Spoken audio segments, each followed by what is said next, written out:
Dumating na ang araw sa kanya na nakuha niya lahat ng pinangarap niya.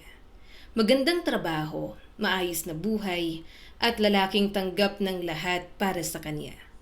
Pero sa gabi, hindi pa rin siya mapakali dahil iba pa rin ang hinahanap ng kanyang puso.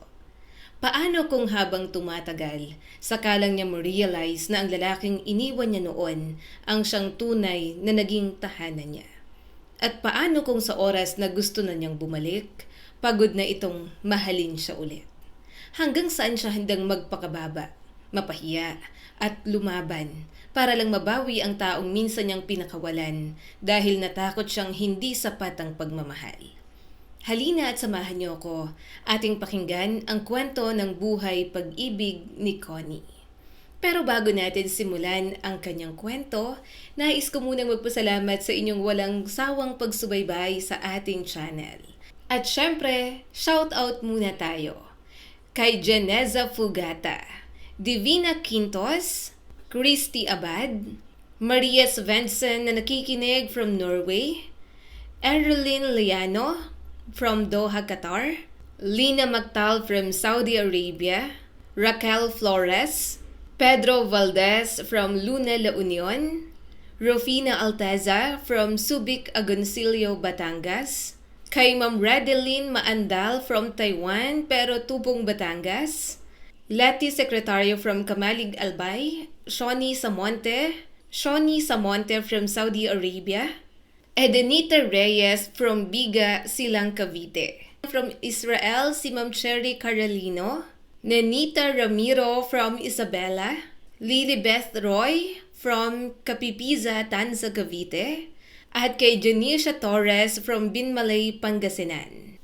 Vice President, nasa na yung attendance sheet ng STEM 12A? Tanong ni Connie habang pabaling-baling ang tingin sa paligid. Maingay ang hallway ng St. Augustine Senior High School kahit kakasimula pa lang ng umaga. Halo-halo ang boses ng mga estudyanteng nagkukumpulan. Ngunit sa gitna ng magulong ingay na yon, parang may sariling mundo si Connie habang mabilis na naglalakad dala ang makapal niyang folder at tumbler ng milk tea. "Nakay Mampayata," sagot ng kaklase niyang si Hana habang humahabol sa kanya. "Connie, relax ka lang. 7:30 pa naman." "7:30 na mamaya, Hana. Alam mo namang marami pa akong gagawin. Ayoko mamaya problemahin ko pa yan." Napabuntong hininga siya, saka inayos ang salamin sa ilong. "Kapag ako bumagsak dahil sa stress, sasama talaga ako sa multo sa faculty room." Napatawa si Hana. "Ewan ko sa'yo." Ngumisi si Connie. Sanay na siyang ganun palagi ang routine. Maaga pumapasok, halos akuin niya lahat ng gawain. Well, choice din naman niya kasi yon. Kailangan niyang manatiling top student. Yun ang nakasanayan ng lahat sa kanya. Habang naglalakad siya sa hallway, bigla namang may tumawag mula sa kabilang dulo. "Class President!" Napalingon siya. "Ano na naman?" "May bagong transfer student daw sa section natin. Pogi, nakita ni Jasmine sa may registrar. Di ba mahilig ka sa pogi?" Napakunot noo siya. "Nako, tigilan niyo nga ako. Kung kasing gwapo ni Andres Mulak, akin na yon. Wala nang kakrush na iba." Nagtawanan ang mga sumabay sa kanya maglakad. Hindi niya napansin may paparating palang lalaki mula sa kabilang hallway, hanggang sa dire-diretsyong tumapon ang hawak niyang milk tea sa puting polo ng bagong dating. "Hala!" Gulat na sambit ni Connie. Nanlaki ang mata niya habang nakatitig sa lalaking natapunan niya. Basa ang harap ng uniform nito at may mga pearl pa na dumikit sa polo. "Oh my gosh!" Mabilis niyang sabi habang halos mabitawan ng folder. Hindi ko sinasadya. Sorry, wait lang." Agad niyang hinugot ang panyo mula sa bag at pilit pinapahira ng polo nito. Ngunit nang maiangat niya ang tingin, hindi galit ang sumalubong sa kanya. Ngumiti lang ang lalaki. "Ayos lang." Natigilan si Connie sa kagwapuhan nito. Dinaig pa si Andres Mulak na crush niya. Napalunok siya at bahagyang napanganga habang nakatitig sa binata. Ayos ka lang?" Ulit ni Connie na parang hindi makapaniwala. Kung tinapunan kita ng milk tea, pasensya na. Ang dumi na ng uniform mo. Gusto mo ba bayaran ko na lang? Bili tayo sa taas ng bago mong uniform. Marami silang stock doon. Bahagyang natawa ang lalaki. Ayos lang. Malalaban naman to. Napakurap si Connie. Kaya lang, ang dirty mo na kasi. Hindi pa nag-start ang classes. Paano ka? Hindi naman masyado. Kaya ko namang tiisin siguro hanggang mamaya. Parang gustong kumagat ni Connie sa daliri. Kahit boses ng kaharap niya, sobrang pogi. Sure ka bang okay ka lang? Baka mamaya umiyak ka dyan at magreklamo. Natawa pa ito. Hindi naman ako iyakin. Hindi maintindihan ni Connie kung bakit bigla siyang natahimik. Karaniwan kasi kapag may nakakausap siyang lalaki, madalas pa-cool o sobra kung makatingin. Pero ito, para lang talagang payapa ang itsura at nagliliwanag sa kanyang paningin. Agad niyang hinawi ang buhok bago inilahad ang kamay. Connie Anastasia Perez, ang pinakamagandang estudyante dito. Pinaka-smart, pinaka-hottie, pinaka-sweet, pinakamagaling at pinaka-the best girlfriend once na magkaroon ng boyfriend.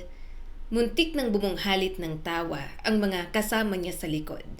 Tumaas naman ang mga kilay nito at may pinipigil ng ngiti. Tinanggap nito ang kanyang kamay at para siyang kinuryente. Ako naman si Ivan Alegre. Simpleng lalaki lang. That's okay. I like simple guy. Katulad mo? Agap-agad ni Connie, kaya natawa na naman ang mga kasama niya. Hindi na naman yun bago. Alam ng mga kaklase niya na kapag mayroon siyang crush, sobra niyang papansin. Si Connie lang din yata ang may pinakamakapalang mukha sa school na yon. Pagpasok nila sa classroom, agad naging usap-usapan ang bagong transfer student. Tahimik lang si Ivan habang ipinapakilala ng advisor sa klase. Nasa likod lang ito, tuwid ang tayo at tila hindi komportable sa dami ng matang nakatingin dito. This is Ivan Alegre, ani Ma'am Beatriz. Kakalipat lang niya mula Nueva Ecija. I hope everyone will help him adjust. Ma'am, single po ba? Eto po kasing si class president ma'am, pinapantasya na. Sigaw ng isa nilang kaklase. Dahilan para magtawanan ng lahat.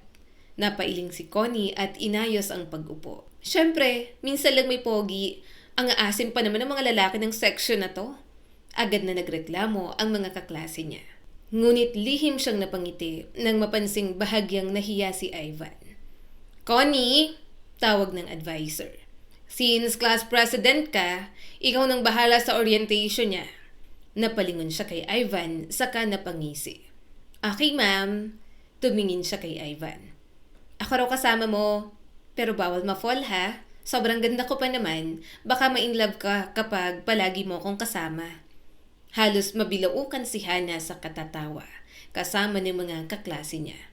Samantalang si Ivan ay tila natigilan bago marahang umiwas ng tingin. At doon lalo naaaliw si Connie. Mahiyain ka pala. Habang nagtuturo si Ma'am Beatriz ng calculus, napansin ni Connie na tahimik lang si Ivan sa likuran. Paminsan-minsan ay sumusulat ito, pero maya-maya yumuyo ko ang ulo, hanggang sa tuluyan na itong nakatulog. Napakurap si Connie. Hoy, natulog yung transferee? Pagod yata? Bulong din ni Hana. Napabuntong hininga siya. Kahit siya, inaantok sa calculus. Pero ibang level ang matulog sa first day. Biglang tumahimik ang classroom. At Mr. Alegre, tawag ni ma'am. Agad na pabangon si Ivan. Po, can you solve number 3?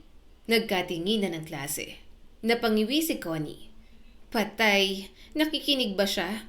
Ako na lang kayang sumagot. Baka mapahiya ang crush ko. Ngunit tahimik na tumayo si Ivan at lumapit sa board. Kinuha nito ang marker saka mabilis na nagsulat ng solution. Nanlaki ang mata ni Connie habang pinapanood ito. Tama, mabilis at may alam pang ibang way kung paano mag-solve. Pagkatapos magsulat, ibinalik ni Ivan ang marker at tahimik na bumalik sa upuan. Napatulala si Connie. Wow! Bulong ni Hana. Genius! Excuse me? Sabi ni Connie habang nakatitig pa rin sa board. Bakit mas magaling siya sa akin? Hindi ako pumapayag. Pero sige, pogi naman siya kaya go lang.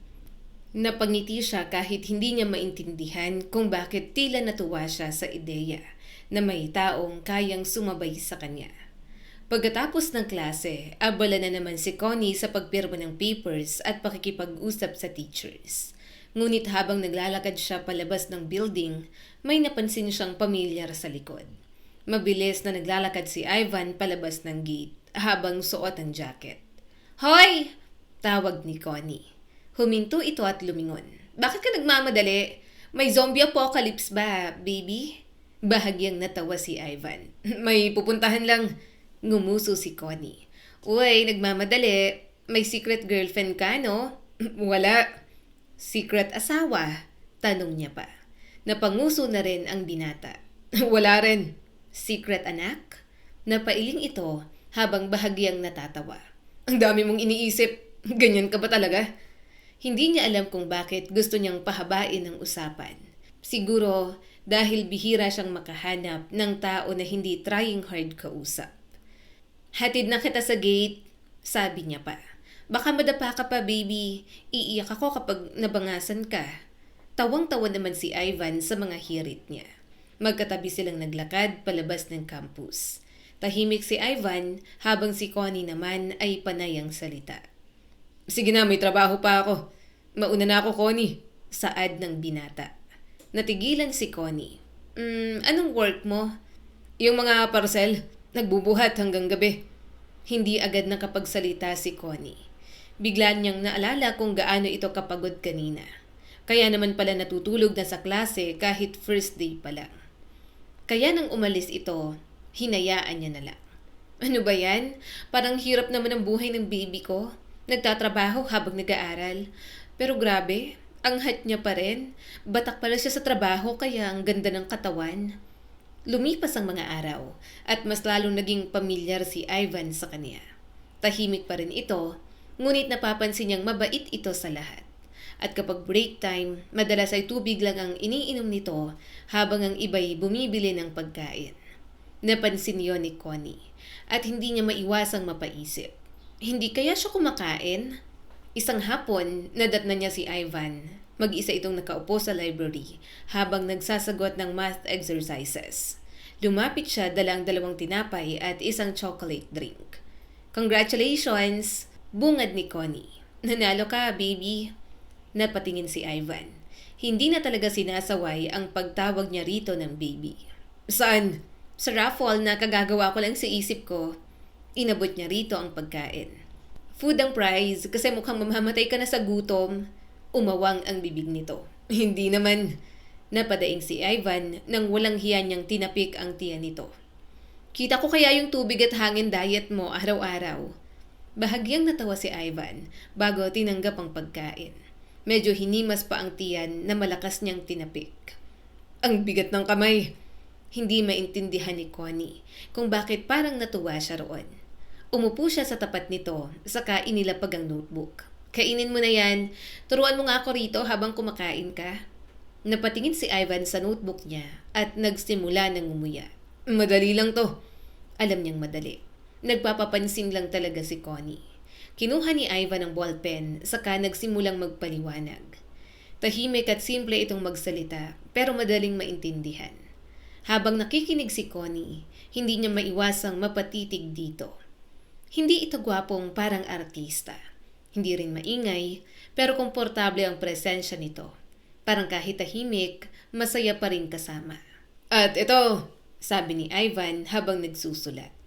"Kapag ganito yung formula, mas mabilis kung ito agad ang gamitin mo." Tumango si Connie, kahit kalahati ng atensyon niya ay nasa paraan ng pagsasalita nito.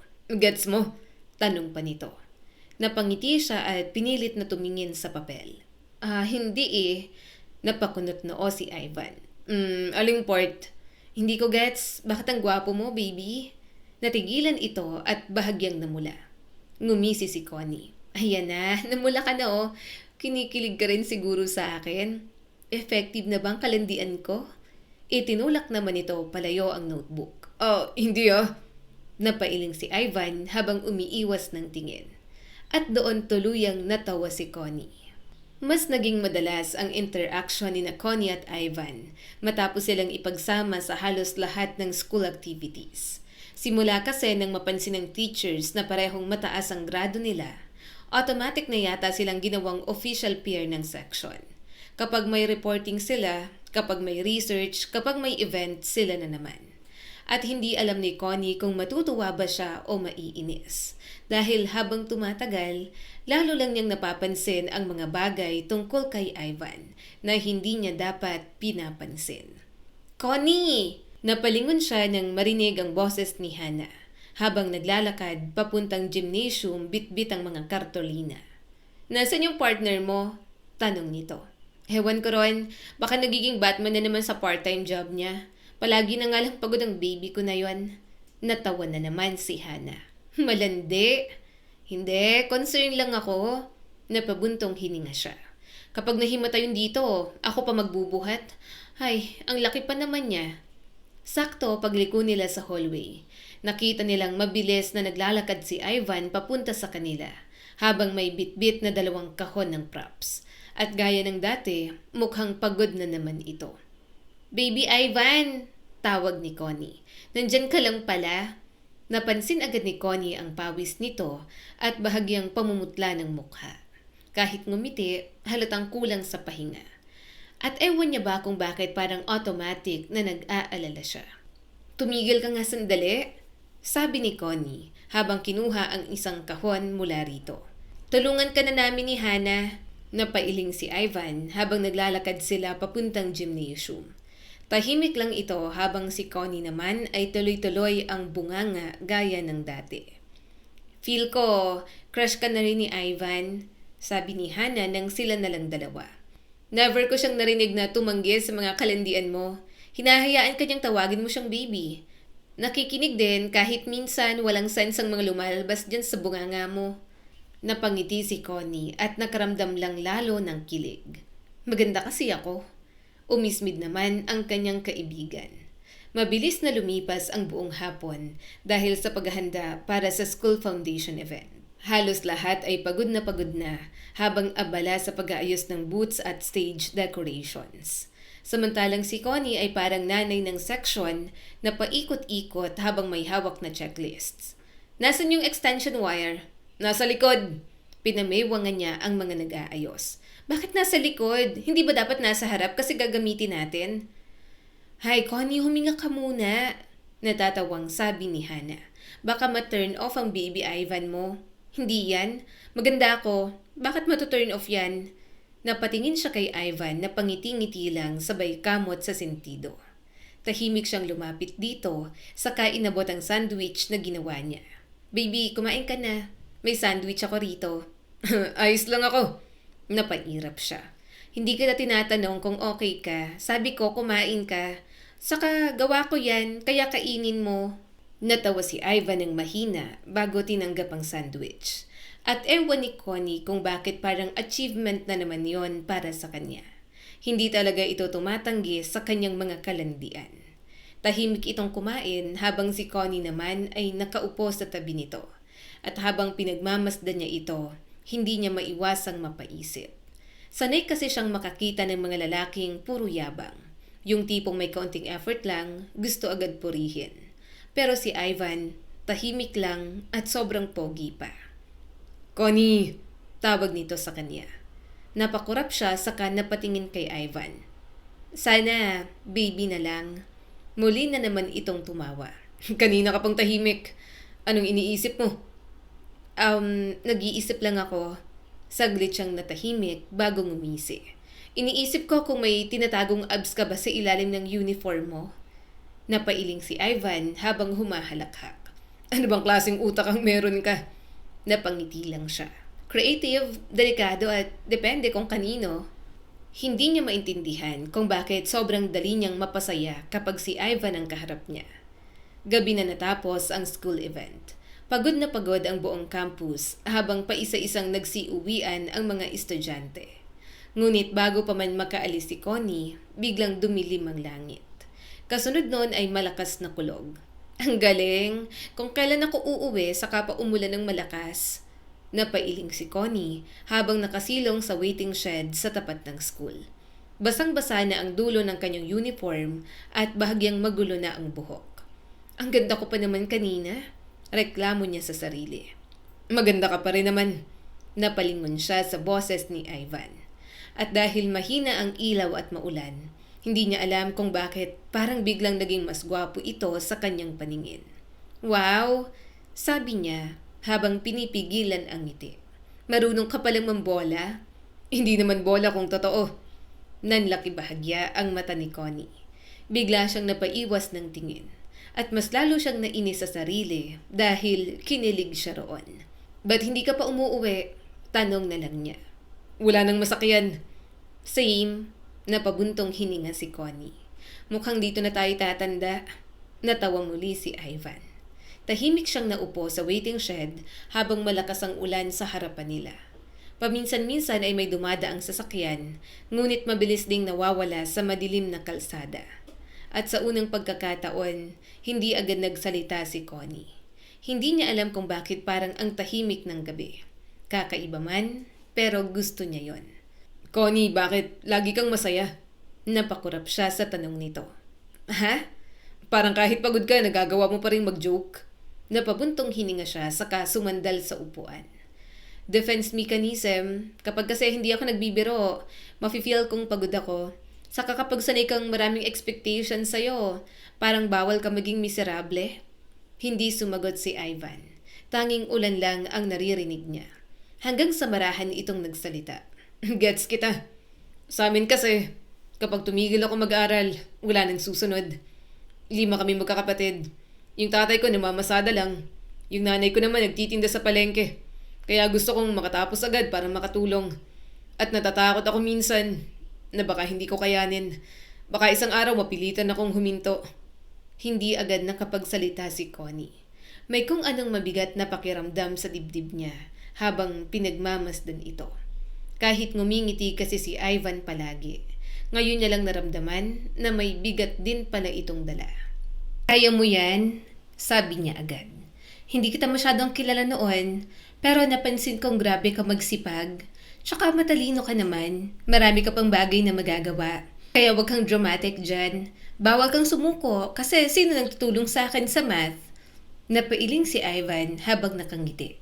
Pero hindi alam ni Connie kung bakit parang gusto niyang umiyak ng kaunti habang nakikita yung ngiti nito. Muling bumuhos ng malakas ang ulan. At habang pareho silang nakatingin sa kalsada, aksidenteng nagdikit ang mga kamay nila sa upuan. Natigilan si Connie. Mainit ang pakiramdam ng kamay nito. Yun ang unang pumasok sa isip niya. Hindi agad bumitaw si Ivan at lalong hindi siya bumitaw. Biglang parang ang lakas ng tibok ng puso niya. Tahimik lang silang dalawa habang magkadikit ang mga kamay nila. At sa sobrang lakas ng ulan, parang walang ibang mundo sa gabing yon kundi silang dalawa lang sa waiting shed. Maya-maya ay marahang umurong si Ivan. Pero nanatili ang init sa balat ni Connie. At doon niya na-realize na delikado na talaga siya. Pagdating niya sa bahay ng gabing yon, dere-derecho siyang humiga sa kama habang yakap ang unan. Ngunit imbes na matulog, paulit-ulit lang tumatakbo sa isip niya ang mga nangyari. Ang lala, nahawakan niyang kamay ko. OMG! Bulong niya habang tinatakpan ang mukha ng unan. Ano ba to? Grabe ang kilig ko. Ang problema kasi sa'yo, Connie, hindi ka pa kumandong. Tawang-tawa siya sa sarili. Napabuntong hininga siya saka tumitig sa kisame. Ngayon lang ako nakaramdam ng ganito. Hindi to simpleng crush lang. Sure ako. Muli siyang impit na napatili. Matulog ka na nga.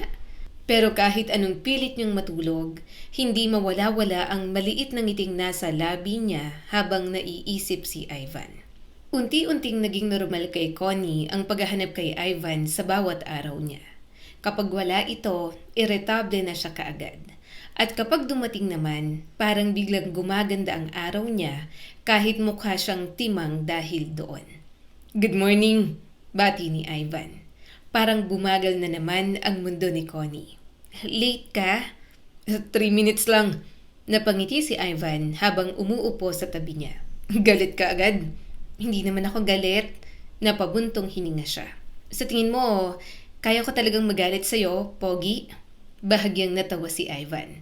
At gaya ng dati, automatic na naman naging magaan ang pakiramdam ni Connie. Mas lalo silang naging magkasama habang lumilipas ang mga linggo. Kapag uwian, hinihintay niya si Ivan kahit minsan ay may trabaho pa ito. Kapag may vacant period, magkatabi silang gumagawa ng assignments sa library. At kapag lunch break, hindi na niya tinatanong kung kumain na ba ito. Dinadalhan na lang niya kaagad. Connie, sabi ni Ivan, minsang inaabot niya ang burger dito. Huwag ka nang bili ng bili para sa akin. Nakakahiya na. Parang ang dami mo nang nagagasto sa akin. Ano naman, ang mahalaga makakain ka. Huwag kang magtitiis na tubig lang. Hirap ka na nga. Hindi ka pa kakain ng masustansyang pagkain. Tahimik itong natawa bago tinanggap ang pagkain. At habang pinagmamasdan niya itong kumain, hindi niya maiwasang mapangiti.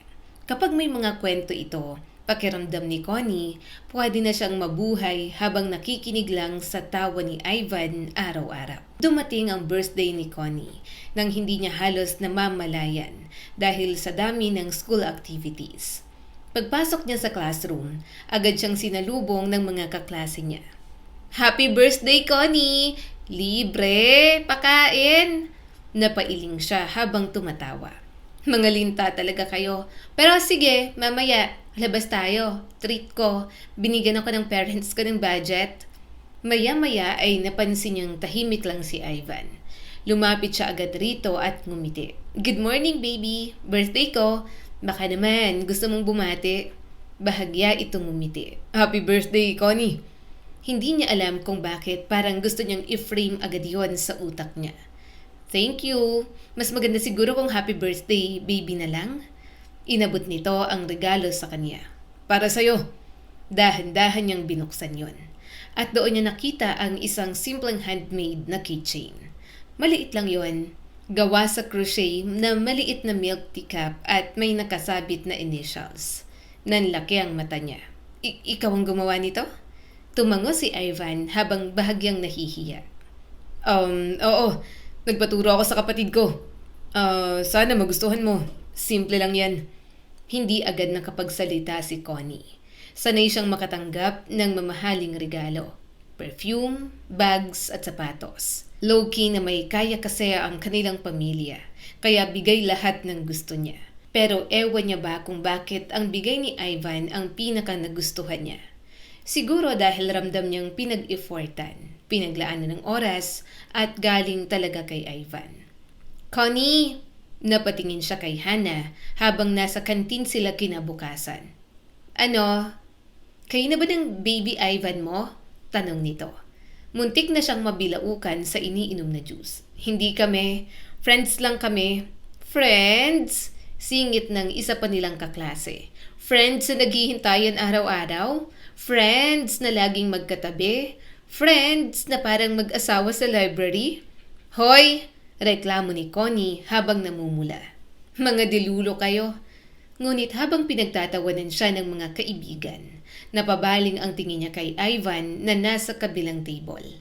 Tahimik lang itong nakikipag-usap sa kaklase nila habang nakangiti ng bahagya. Connie! Natatawang sabi ni Hannah. Tinitingnan mo na naman. Agad siyang napaiwas. Wala akong tinitingnan. Tigilan niyo nga ako. Hindi magiging kami kasi hindi naman ako nililigawan. Halos mamatay sa katatawa ang mga kaibigan niya. Samantalang si Connie ay gusto nang magpalamon sa lupa. Dumating ang school fair. Punong-puno ng ilaw at booth ang buong campus habang maingay ang tugtog at tawanan ng mga estudyante. Ngunit dahil officer siya, halos buong gabi ring pagod si Connie sa pag-aayos. Mabuti nga at walang trabaho si Ivan at natulungan siya. Connie! Tawag ni Ivan habang papalapit dito. Pwede bang ikaw na muna rito? Ihahatid ko lang yung gamit sa storage room. Sure. Napatingin siya rito mula ulo hanggang paa, saka ngumisi. By the way, ang cute mo, baby. Natigilan si Ivan, kaya kinindatan niya pa. Samantalang si Connie ay tumawa agad at tumalikod. Natatawa na lang siya sa mga panghaharot niya sa binata. Bandang 10:00 ng gabi nang matapos ang school fair. Tahimik na ang campus habang paisa-isang nagsisiuwian ang mga estudyante. At gaya ng dati, umuulan na naman. Talagang may emotional attachment sa atin ng ulan. Reklamo ni Connie habang nakasilong sila sa gate ng school. Napangiti naman si Ivan. Baka favorite tayo. Kung favorite na tayo, dapat may free coffee na rin. Makalipas ang ilang minuto ay humina rin ang ulan, kaya nagdesisyon siyang maglakad na lang pauwi dahil wala pa ring masakyan. Magkatabi silang naglalakad sa madilim na kalsada habang mahina ang ambon. At hindi maintindihan ni Connie kung bakit parang sobrang peaceful ng pakiramdam niya. Connie! Tawag sa kanya ni Ivan. Napatingin siya rito. May kakaiba sa boses nito at parang kinakabahan. Hinto si Ivan sa ilalim ng streetlight. At doon niya napansing nanginginig ng bahagya ang kamay nito. Biglang kinabahan si Connie. Ilang beses ko nang pinigilan ang sarili ko. Mahina nitong sabi. Nanlaki bahagya ang mata niya. Pero napabuntong hininga si Ivan at umiwas sandali ng tingin. Hindi ko na yata kaya. Hindi ako sanay sa ganito. At alam kong mas marami pang deserve kaysa sa akin. Pero tuwing kasama kita, pakiramdam ko gumagaan ang lahat. Masaya ako kapag ikaw ang kausap ko. At araw-araw kitang hinahanap. Hindi na halos makahinga si Connie. Gusto kita, Connie. Mahina at puno ng damdaming pag-amin ni Ivan. Pakiramdam ni Connie, mawawala siya sa kaba at kilig ng sabay. Hindi ko alam kung pwede ba. Mahinang dagdag ni Ivan. Pero gustong talaga kita. Ilang segundo siyang hindi makapagsalita. Kasi totoo pala talaga. Hindi lang siya nag-assume at nakakainis lang dahil parang gusto niyang tumakbo, sumigaw at himatayin ng sabay-sabay. Ivan, napatingin ito sa kanya. Nakita niya ang kaba sa mga mata nito. Parang handa na itong masaktan. Ang tagal mo naman, sabi niya habang napapangiti. Akala mo ba ikaw lang? Matagal na rin kitang gusto. Imposibleng hindi mo pa alam since first day. Nanlaki ang mata ng binata. Talaga? Oo no? Napatawa siya ng mahina. Halata naman siguro, kasi halos mamatay na ako kakalandi sa'yo araw-araw. Napatawa si Ivan habang tila hindi makapaniwala. Connie, pwede ba kitang ligawan? Agad siyang napatawa. Wow, traditional. Sige, gusto ko yan. Kahit alam mong gusto kita, ligawan mo pa rin ako. At habang mahina ang ulan sa paligid nila, marahang hinawakan ni Ivan ang kamay niya.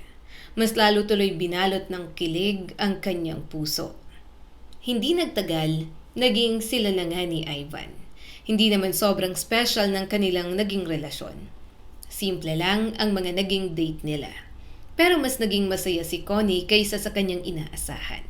Wala naman kasi siyang hinihingi na kahit ano mula kay Ivan, kundi atensyon, pagmamahal at oras.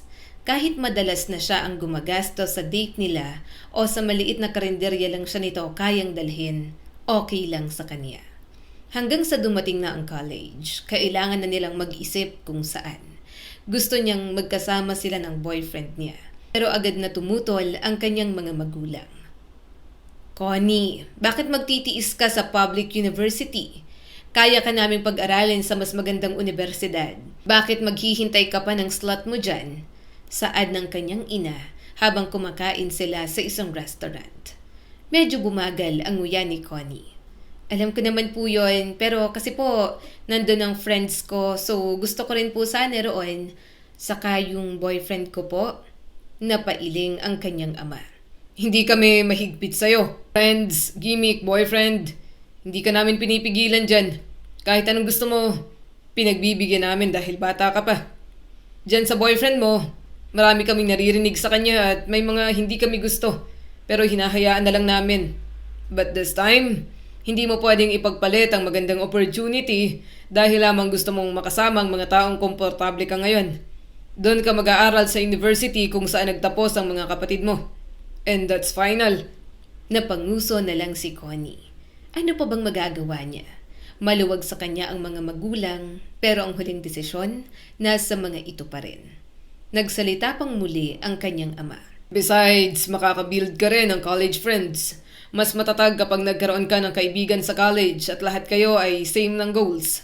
Kaya wag mong itali ang sarili mo sa comfort ng mga kaibigan at boyfriend mo ngayon. Enjoy your life, anak. Pero pumili ka pa rin ng mga taong sasamahan mo. Pareho silang pumasa sa universities na gusto nila, pero magkaiba ng pinasukan. Dahil iba ang school niya, si Connie ay napilitang mag-dorm malapit sa campus dahil sobrang layo ng biyahe araw-araw. Habang si Ivan naman ay nagpatuloy sa State University kasabay ng pagtatrabaho nito. Nung una, natakot si Connie. Hindi dahil sa duda siya kay Ivan na long-distance relationship sila. Sanay lang siyang nawawala ang mga tao kapag nagiging busy na. Ganon kasi ang mga kapatid at parents niya. Hello? Bungad niya pagkatapos sagutin ang video call ng boyfriend niya. Miss mo na ako? Medyo. Medyo lang. OA pa siya sa pagtatanong. Natawa si Ivan sa kabilang screen. Sige, sobra-sobra kitang namimiss. Naghihingalo na ako sa ilang araw nating hindi pagkikita. Ikaw lang ang makakagamot sa pangulila ko. Baby, baby love, baby honey, baby bunch. Napangiti agad siya sa paglalambing nito. Baliw ka talaga sa akin, oh, baby. Kinikilig ako. Baka may iba ka ng kausap dyan, ah. Napailing si Ivan habang natatawa. Kung ano na lang ang tinuturo mo sa akin. Ang corny ko na rin katulad mo. Pagkatapos ay magdududa ka pa na maghahanap ako ng iba. Good. Tinaasan niya ito ng kilay. Sa ganda kong to? Ipagpapalit mo ako? Ang kapal mo naman. Mas lalong humalakhak si Ivan. At yun na yata ang paboritong tunog ni Connie sa buong mundo. Kahit magkaiba sila ng school, nakakahanap pa rin sila ng oras para magkita. Bumabiyahe ang boyfriend niya para lang makapagkita sila. Hindi naman mahirap para rito dahil may motor. Kaya minsan, siya nang nagpapa-full tank sa motor nito. Connie, dito tayo. Sabi ni Ivan habang tinuturo ang maliit na karinderya sa gilid ng kalsada. Okay lang ba dito? Pasensya ka na. Wala na kasi akong budget. Napatingin siya rito saka sa karinderya. Oo naman. Bakit ba tuwing kakain tayo sa mga ganito, palagi ka nalang humihingi ng pasensya? Siyempre, girlfriend kita. Minsan na nga lang tayo magkita. Hindi pa kita ma-date sa magandang lugar. Ayoko naman na palagi ikaw ang gagastos para sa ating dalawa. Kaya sorry. Kasi dito lang ang kaya ng budget ko ngayon. Napangiti na lang si Connie at mabilis niyang hinila ang kamay nito. Hoy, hindi ako nagrereklamo. Kailan mo ba ako narinig na nagreklamo? Sa ikaw ang kasama ko, kahit fishbowl stand pa yan o sa tabi lang tayo ng kalye kumain, okay na okay sa akin. Alam mong mukha kong maarte pero alam mong hindi ako sobrang kaartehan. Hindi rin ako picky eater so no worries dapat, Ivan. Umupo sila sa maliit na lamesa habang hinihintay ang order nilang pagkain. Mainit ang paligid. Maingay ang electric fan at may batang umiiyak sa kabilang table. Nang dumating ang mga pagkain, napangiti siya kaagad. Kain na tayo, Ivan. Masayang wika ni Connie. Napangiti naman ito at inasikaso agad siya. Simple man ang mga date nila, wala namang problema. Siya man o si Ivan ang gumastos, hindi nawawala ang pagkamaasikaso ng kanyang nobyo.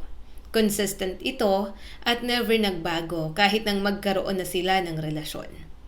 Lumipas na naman ang mga linggo.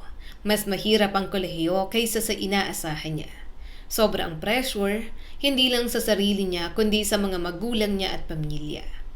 Connie, sabi ng mama niya, minsang tumawag habang nag-aaral siya sa dorm. Huwag kang papayag na bumaba ang grades mo. Na-disappoint ako sa pinasa mong grade sa akin kahapon. Pinakita ko sa papa mo at hindi rin siya natuwa. Dapat, mas mag-focus ka pa. Napapikit saglit si Connie. Opo, sorry po. Babawi po ako. Sumasali rin po ako sa mga organization na nakakatulong po sa akin sa grades ko sa ibang major subjects po. Napabuntong hininga ang kanyang mama. Dapat lang. We know you can do better than this. Binibigyan ka namin ng pressure para mas magsikap ka pa. Sana maintindihan mo. Banang tawag, napabagsak siya sa kama. Pagod na si Connie. Hindi niya alam kung bakit pakiramdam niya kailangan lagi niyang patunayan ang sarili sa kanyang mga magulang. Maya-maya may kumatok sa pinto ng kanyang dorm. Napabangon siya kaagad. Pagbukas niya ng pinto, agad siyang napangiti nang makita ito. Ivan! May dala itong plastic ng pagkain at 2 milk tea. Surprise! Parang gusto agad umiyak ni Connie. Ang ginagawa mo rito? Bakit hindi ka nagsabi? Paano ka nakapagpagas? May pera pa naman ako. Hindi ako nagsabi dahil gusto kitang sorpresahin. Alam ko kasing malungkot ka. Tinaas nito ang plastic. Kumain ka na ba? Hindi agad nakasagot si Connie. Sa totoo lang, hindi niya pa yun nagagawa. Buong araw siyang nag-aaral at nakakalimutan na naman niyang alagaan ang sarili. Hindi pa, mahina niyang sagot. Napabuntong hininga si Ivan. Ano bang sabi ko sa'yo? Kaya minsan nag-aalala ako sa'yo eh. Nakakalimutan mong kumain. Puro ka pa pa-deliver. Mamaya mamili tayo. Ipagluluto kita ng maramihan na. Tapos, stock mo na lang sa ref mo. Initin mo na lang. Napailing si Ivan habang pumapasok sa dorm. Napapangiti siya habang parang unggoy na nakayakap dito. Kapag nandun talaga si Ivan, alagang-alaga siya. Hindi lang niya ito boyfriend. Parang tatay itong nagsisermon at nanay na nag-aalaga sa kanya. Maliit lang ang dorm niya. May isang kama, study table at kung ano-anong papel na nakakalat. Niling niya na maliit lang dahil hindi nga siya madalas maglinis. Pero sobrang nakakahiya na ngayon ay naabutan ng boyfriend niya na makalat doon. Grabe, sabi ni Ivan habang pinagmamasdan ng paligid. Parang dinaanan ng bagyo ah. Hindi ka naman kasi nagsabi na pupunta ka? Tinapunan niya ito ng unan, dahilan para matawa ito. Nagligpit na muna sila. Pero sa bilis kumilos ng boyfriend niya, halos ito na ang naglinis ng lahat. Pagkatapos maglinis, doon pa lang sila kumain. Habang kumakain sila, tuloy-tuloy sa pagkakwento si Connie tungkol sa stress niya sa school. Feeling ko mababaliw na ako. Reklamo niya sabay tanggap ng sinusubong pagkain ni Ivan. May reporting kami, may exams, may organization work, tapos yung prof ko parang galit sa kaligayahan. Ay, laging mainit ang ulo. Tahimik lang na nakikinig si Ivan habang inaayos ang magulo niyang buhok. Tinatanggal din ito ang amos sa mukha niya. Pinaghihimay siya ng fried chicken na parang bata. Baka kasi masyado mong pinipressure ang sarili mo, sabi pa nito at sumubo na rin ang pagkain. Paano kung bumagsak ako? Umiling naman ito. Hindi ka babagsak, Connie. Ikaw pa ba? Kaya mo yan. Nabubugnot na dumikit siya sa balikat nito. Pagod na ako. Saan ka matutulog? Gabi na. Dito ka na matulog. Bukas ka na umuwi. Namiss kita. Marahang binuksan ni Ivan ang mga braso nito. At hindi na nagdalawang isip si Connie. Lumapit pa siya rito at agad yumakap. Dahan-dahang hinaplos ni Ivan ang likod niya habang nakasandal rito. Parang baby. Ngumiti naman siya at gumaan ang kalooban. Baby mo? Pareho silang natawa. Pero maya-maya, naramdaman niyang biglang namuo ang kanyang luha. At bago pa niya mapigilan, tuluyan na siyang umiyak. Connie, mahinang sabi ni Ivan. Tingnan mo ako. Umiling siya. Pangit ako kapag umiiyak. Hindi ka kailanman naging pangit sa paningin ko. Marahan niyang inangat ang tingin. Nakita kung gaano kalambot ang tingin nito sa kanya. Anong problema? Natatakot ako minsan na baka isang araw, napahikbi na siya. Hindi na ako maging enough. Ang pamilya ko, parang hindi nila makita na may effort din naman ako, na magiging magaling din naman ako katulad ng mga pinsan at mga kapatid ko. Lagi nilang ini-invalidate ang mga ginagawa ko. Connie, proud ako sa'yo. Lahat ng ginagawa mo sa buhay, nagagalingan ako sa'yo. Napanguso siya. Sige nga, kiss mo nga ako. Umismid naman ang kanyang boyfriend. Talagang sa gitna nito, hihingi ka niyan. Napairap si Connie. Di wag, umuwi ka na nga. Bago pa siya makatayo, hinila siya ni Ivan at buong pusong hinalikan. Nang maghiwalay sila, ilang segundo siyang nakatitig lang dito habang mabilis ang tibok ng puso. Wow! Bulong niya. Napangiti si Ivan ng bahagya. Ano namang kalokohan ang tumatakbo sa utak mo? Hindi ko alam kung dahil ba sa kiss o sa stress, napahawak siya sa dibdib. Pero parang mamamatay ako. Natawa si Ivan habang pinapahid ang luha niya gamit ang hinlalaki nito. Bakit ba naging girlfriend ko ang OA na katulad mo? Tahimik siyang muling sumandal rito habang yakap siya nito. Alam ni Connie na may lugar siyang pwede niyang takbuhan kapag pagod na siya. Sa piling ni Ivan, hindi niya kailangang patunayan ang kanyang sarili. Hindi naging problema sa pamilya ni Connie ang pagkakaroon niya ng boyfriend. Sa totoo lang, mas maluwag pa nga ang parents niya kaysa sa ibang magulang na kanyang kilala. Yung ate nga niyang si Clarice, third year college pa lang ay pinayagan ng makipag-live-in sa boyfriend nito. Basta raw huwag magpapabuntis at huwag papabayaan ang pag-aaral. Kaya nung una, akala ni Connie magiging madali lang ang lahat. Akala niya, kapag nakita ng pamilya niya si Ivan, maiintindihan agad ng mga ito kung bakit mahal niya ito. Pero minsan, hindi ganon kasimple. Connie, anong oras darating ang boyfriend mo? Tanong ng kanyang ina. Mga 7 po? Napatingin siya sa salamin habang inaayos ang buhok. Hindi niya maintindihan kung bakit siya kinakabahan. Siguro dahil alam niyang hindi pasok sa standard ng kanyang mga magulang si Ivan.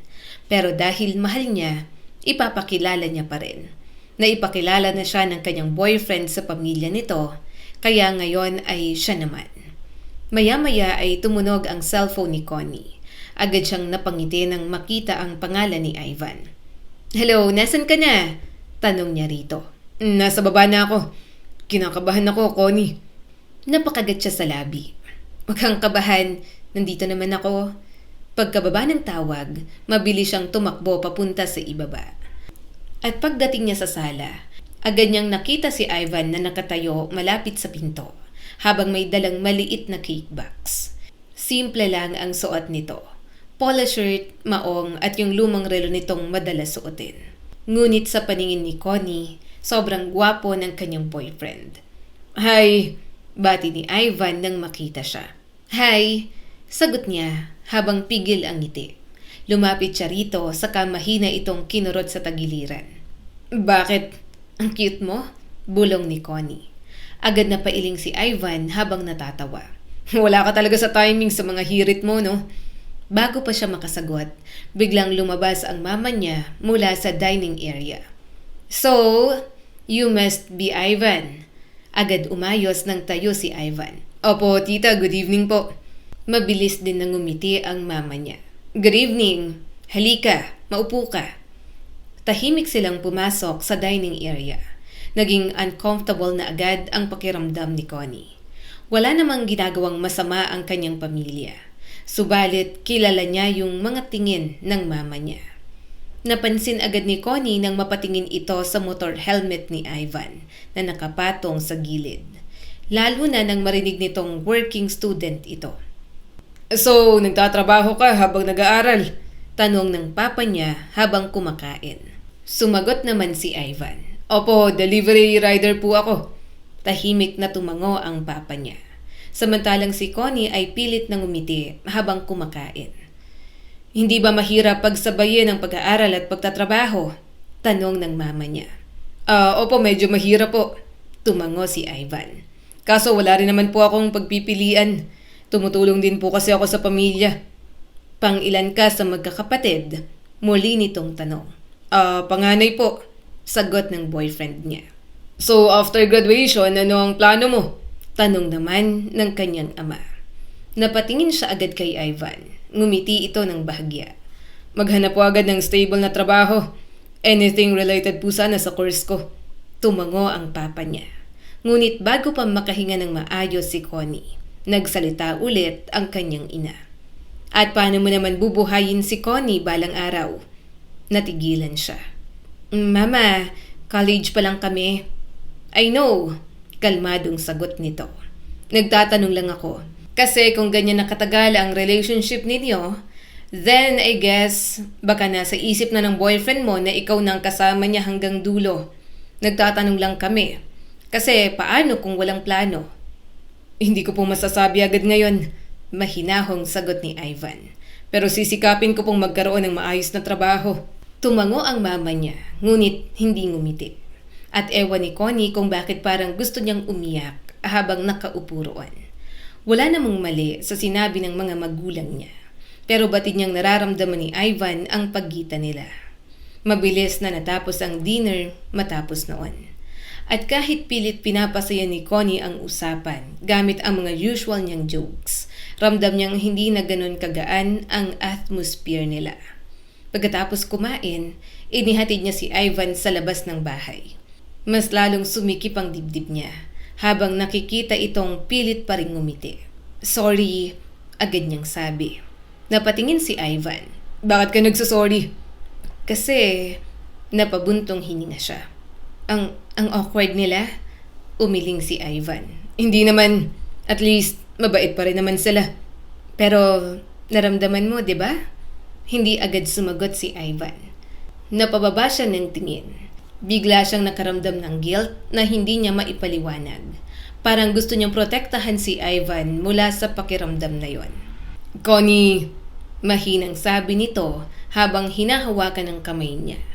okay lang ako. Gets ko naman sila.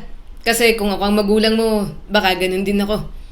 Gusto ko ng maayos na boyfriend para sa anak ko. Napailing siya sa kamarahang yumakap dito. Nang makapasok sa bahay, nilapitan niya ang kanyang ina. "Mama, mabait naman siya. Bakit parang hindi niya siya gusto?" Doon lang humarap ang mama niya sa kanya. "Connie, mabait si Ivan. Magalang, responsable. Pero hindi sapat ang pagmamahalang para magkaroon ng magandang buhay. Baka maging pabigat lang siya sa'yo. Marami siyang bagahe sa buhay. Lalaki siya, paano kayo tatagal? Ikaw ang kikilos para sa future ninyo? Kilala kita. Mataas ang pangarap mo. Sanay ka sa maayos na buhay kasi yon ang ibinigay namin ng papa mo. Hindi madali yung klase ng sitwasyon na papasukin mo kapag taong maraming responsibilidad ang minahal mo. Ayaw naming nagtitiis ka kung makakapili ka naman. Maganda ka, anak. You are an intelligent woman. May magandang future na naghihintay sa'yo. At paano kung hindi niya kayanin? Paano kung mapagod siya? Paano kung ikaw ang mahirapan balang araw? Ang ate mo, pumayag kami sa boyfriend niya kasi kilala namin at alam namin kung saan nanggaling na pamilya. Mabuntis man ng maaga ang ate mo, hindi kami mag-aalala. Pero sa boyfriend mo ngayon, hindi namin alam ng papa mo kung kaya naming magtiwala." Hindi agad nakapagsalita si Connie kasi sa unang pagkakataon, natakot siya. Hindi naman siya nagduda kay Ivan. Bigla niya lang na-realize na may mga bagay palang hindi naaayos ng simpleng pagmamahalan lang. Pero mabilis din niyang naalala lahat ng sakripisyo ni Ivan. Nagsisikap naman ito araw-araw. Nag-aaral pa rin naman. Mapagmahal ito sa pamilya, kaya sigurado siyang magiging mapagmahal din ito sa bubuing pamilya nila in the future. Isa pa, sobrang maalaga ni Ivan sa kanya. Gagawin lahat para sa kanya. But let's give him the benefit of the doubt, Mama. Mukhang may patutunguhan pa naman po siya. Nag-aaral naman din po siya ng mabuti. Mahina niyang sabi. Masipag siya, Ma. Alam ko pong may mararating ang boyfriend ko. Naniniwala po ako sa kanya. Hindi pa lang ngayon nakikita pero alam ko pong nakatadhana si Ivan sa mga magagandang bagay. Napabuntong hininga ang mama niya. Sa kamarahang hinaplos ang kanyang buhok. Sana tama ka, anak. Pero kapag hindi kayo sabay o align sa mga bagay na gusto ninyo, sana matuto kang kumawala. Nangingialam kami but still, hahayaan ka pa rin naming magdesisyon para sa sarili mo. Bumigat ang dibdib ni Connie. Parang sinasabi na rin ng kanyang mga magulang na inaasahan ng mga itong maghiwalay sila ni Ivan sa hinaharap. At sa unang pagkakataon mula nang maging sila ni Ivan, may maliit na bahagi sa kanya na natakot para sa future nilang dalawa. Habang tumatagal ang college life ni Connie, mas lalo niyang nararamdaman ang agwat ng mundo nila ni Ivan. Nung una, hindi naman yun big deal sa kanya. Pagmamahalang ang mahalaga, sabi nga niya noon. Kaya niyang kumain sa karinderya kasama ito kahit sanay siya sa cafe at restaurant dates. Kaya niyang maghintay matapos ang trabaho nito kahit minsan ay madaling araw na. Kaya niyang intindihin lahat ng pagod at responsibilidad nito. Pero habang lumilipas ang panahon, unti-unti niyang nakikita yung mga bagay na hindi niya napapansin dati. Yung pagod ni Ivan na hindi nawawala. Eyebags nitong palalim na ng palalim. Boses nitong minsan ay parang wala ng energy kahit pilit pa ring nagpapatawa. At unti-unti, nagsimulang sumikip ang dibdib ni Connie sa tuwing nakikita niya yon. Connie, Tawag ng kanyang boyfriend. Napatingin siya sa laptop screen habang nasa dorm. Video call nila ni Ivan. Madalim ang paligid sa pwesto nito, mukhang nagpapahinga na ito. Sagot niya habang nagtatype ng report. Kumain ka na ba? Napabuntong hininga siya. Hindi pa, busy ako. Connie naman. Ano? Napasandal siya sa upuan. Huwag mo akong sermonan. Ikaw nga dyan, mukhang 3 araw nang walang tulog. Bahagyang natawa si Ivan. At least, gwapo pa rin. Napailing si Connie pero napangiti rin. Kamustang klase mo? Tanong niya. Sandaling natahimik si Ivan. Okay lang. At agad kumunot ang noo ni Connie. Ano na naman yan? Bakit ganyan ang tono mo? May problema ba? Nawalang scholarship ko. Umawang ang bibig niya. Ano? Kulang na kasi ang grades at attendance ko. Mahina ang boses nito. Hindi ko na ma-maintain. Saka hindi na raw nagbibigay ang CHED ng scholarship matapos magpalit ng administrasyon. Nagkaroon ako ng pera pero hindi ko matiis na hindi ibigay sa pamilya ko. Hirap na kasi kami. Kaya titigil muna ako sa pag-aaral para magtrabaho. Hindi agad siya nakapagsalita kasi alam niyang hindi katamaran ang dahilan noon. Pagod, trabaho at responsibilidad. Kahit saglit lang, mabilis dagdag ni Ivan. Babalik din ako kapag nakaipon. Pero kahit sabihin pa nitong pansamantala lang yon, alam nilang pareho kung gaano kahirap bumalik kapag tumigil na ito.